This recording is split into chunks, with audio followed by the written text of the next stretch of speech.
Hey everybody, welcome back to APUSH Period 6 curriculum, and we're going to look at topic 6.8 today, which is titled Immigration and Migration in the Gilded Age. So a lot of ground to cover, and we're looking at causes and effects of both migration and settlement patterns between 1865 and 1898. So the first thing we're going to look at in this new topic is so-called new immigrants. Okay, new immigrants. And that would refer basically to kind of like right through here, this era right there. You can see some pretty noticeable spikes of immigration. So let's apply this to something we've already learned. So we have learned that in the 1830s, 40s, 50s, even in the 1860s, the major immigrant groups arriving to America were the Irish and the Germans, right? Now, those groups continue to come to America, but not nearly in the same numbers. And instead, the big shift here is to Eastern Europe. So when we use the term new immigrants, we're talking, again, about 1880s or so, and this will go all the way up until the 19-teens, 1920s, we're going to see a massive shift to Southern and Eastern European immigrants. So people coming from Italy, Greece, modern-day Russia, Bulgaria, Poland, those areas. These people come over here and, like the Irish before them, they have cultural features that some native-born Americans were not terribly thrilled about. They're going to come from a variety of Catholic countries and also Orthodox Christian countries. And so they're not coming over as Protestants, most of them. A lot of them are coming from countries that don't have a lot of experience with democracy, and so a lot of Americans feared that maybe these people just simply couldn't be assimilated. They wouldn't understand what America is all about when it comes to voting and republicanism and capitalism and all those things. A lot of Americans felt like, man, these guys are just too foreign for America. Now, these people come over, these new immigrants. They tend to be, rather low on the totem pole. They tend to be poor. They tend to come from countries where education was not widely available to people, so they tend to be illiterate, even in their home language, much less English. Like the Irish immigration we talked about earlier, a lot of these people are going to settle in urban environments, particularly the big industrial cities of the East, where they will often settle together in these neighborhoods that are overwhelming, for that particular ethnicity. So you might have a Little Italy, Greek town, that kind of stuff. Here is Little Italy, by the way, in New York City, around 1900. So you can see the shifting patterns. So from 1861 to 1880, the more traditional immigrants we're used to seeing were still the majority, but they're losing that by the late 1800s, and then by the early 1900s, they're only a small drop in the bucket. And now it's Central, Eastern, and Southern European immigrants moving over. Now, it's interesting to note that even though millions of immigrants are going to come to America during this time, about 1/4 are actually going to go back to Europe. Now, they're going back to Europe for a couple of reasons. Some of them, that was their plan all along. You come to America, and after a couple of years in America, you've saved enough to go back to your home country and buy a farm or start a business and, have kind of a better life in that country than you had left with. Others might return home just because they become disillusioned, or maybe they just didn't have a good experience here, or maybe they have family that didn't want to come to America, and so they decide to go back to their native Poland or Italy or whatever. But those who stay of these new immigrants are going to hold on to their culture. Okay, they're going to set up separate schools oftentimes. So you're going to have Catholic schools. They're not part of the public school system. For Jews, you're going to see Hebrew language schools. You're going to see foreign language newspapers popping up in urban environments. So you might have a newspaper published in Italian or Greek or Hebrew or whatever. Now, there's a big difference, though, between the children of immigrants and immigrants themselves. In other words, if you're an adult and you move over to the new world, that is to say America, from Greece or Poland or Russia or whatever, you never quite leave the old country behind. In other words, you are more kind of like a Russian living in America, not an American from Russia. and their kids are very different. So whereas their mom and dad might prefer to speak Russian or Polish at home, the children want to speak English because they want to blend in with the rest of Americans. And they often want to kind of leave behind the old country. They see it as old-fashioned and kind of, frankly, embarrassing. And so they want to blend in and assimilate as quickly as possible.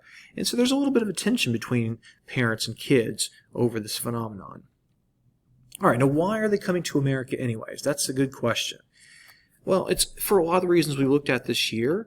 There's also this phenomenon of the so-called America letters, and that simply means basically someone in your family's moved to America and they're writing you, telling you about how great this place is, how many jobs there are available, how many products there are to buy at the store, and how high the wages are, and you just think, wow, I got to get over there myself. There's also no conscription in America, so you don't have to worry about getting drafted into the military and go fighting some war for a king or emperor that you don't really care about. In America, you don't have to follow a particular religion, unlike maybe your home country where you did. And it's cheaper and faster than ever to get to America on these steamships. Now, Jews have a particular reason to come to America. So, what's known as the Jewish diaspora, basically, the Jews over many, many centuries have kind of fanned out across Europe. And there was a heavy concentration of them in what is Western Russia and Eastern Poland. And this is the time period where Jews were picked on pretty severely in Russia.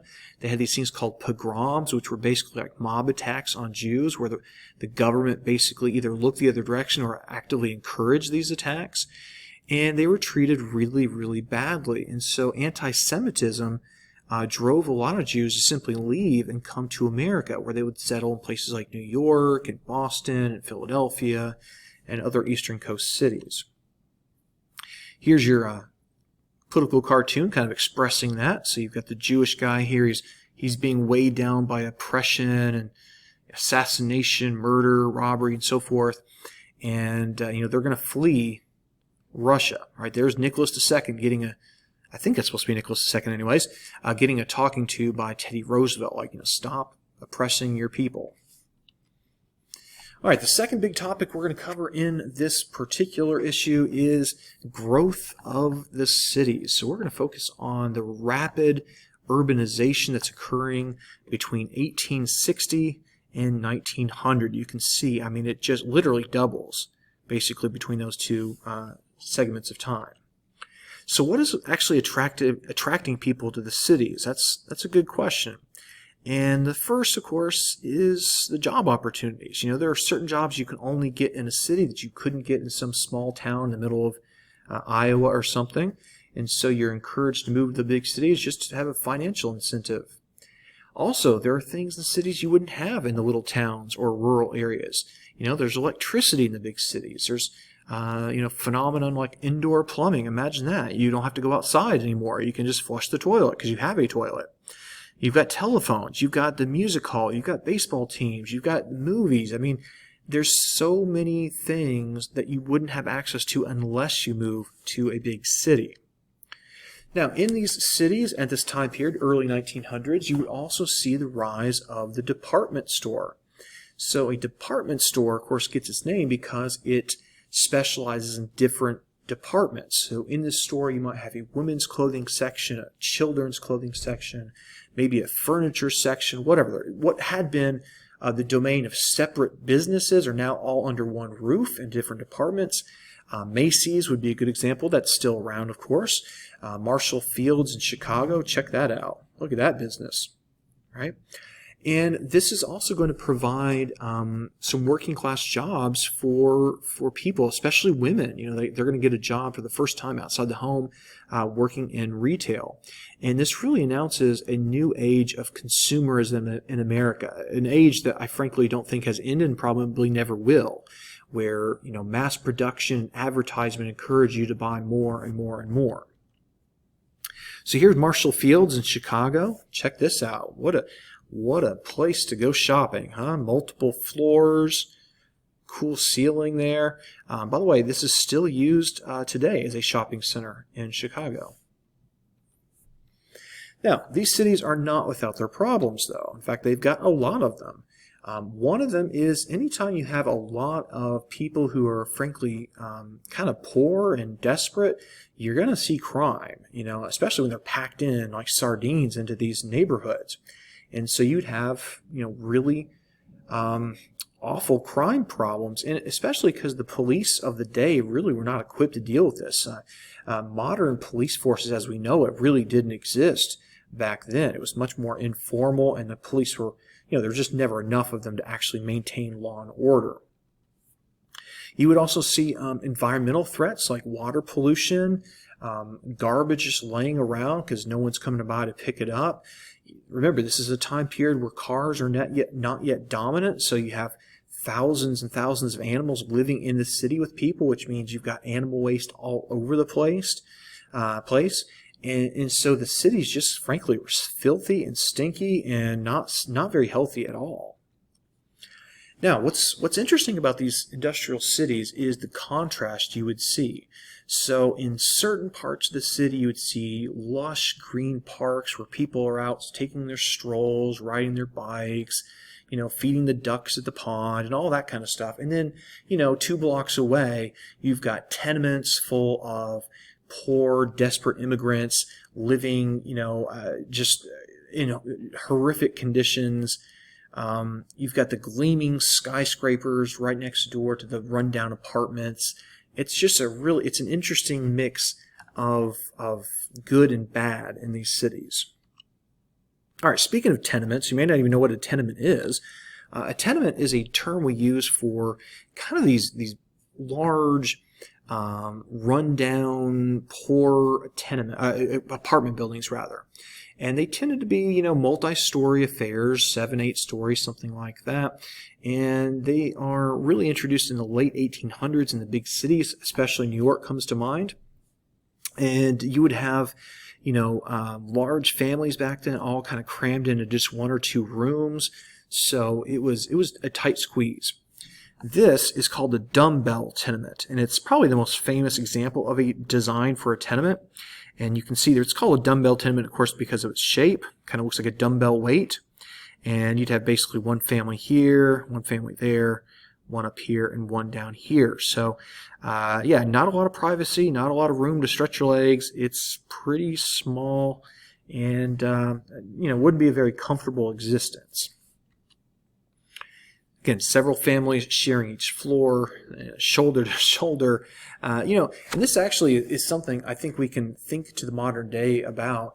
A lot of Americans, they'll grow up as kids not having to share a room with a sibling, have their own room their whole life, and that seems very normal. But in fact, that's not, historically speaking. I mean, the idea of having your own room, that's crazy. I mean, you would have 3, 4, 5 kids sharing in a room. You might have 3 kids to a bed. I mean, this is how people lived for much of history, just kind of crammed into small places. All right, the last thing we're going to look at today is, since we're talking about migration and settlement patterns, we're going to look at African Americans and where they're moving post-Civil War. And no surprise, many of them wanted to leave the South. And why wouldn't they, right? Jim Crow laws were becoming ever more strict and harsher in the South. There's a lot of job opportunities in these industrial cities in the North, whether it be Chicago or Detroit or New York or wherever. Or maybe you just want to try out your freedom as, slavery is over, and maybe you want to go out there and start a new life, maybe move out to the West, maybe even become an exoduster or move out to Kansas. We looked at the exodusters in our last unit. So everybody seemingly is on the move in America in the late 1800s, and America is very quickly changing its dynamic in terms of the economy and social, social structure, I guess we'll say. All right, that is it, guys, for this topic, and in our next video, we'll keep plowing our way through period 6.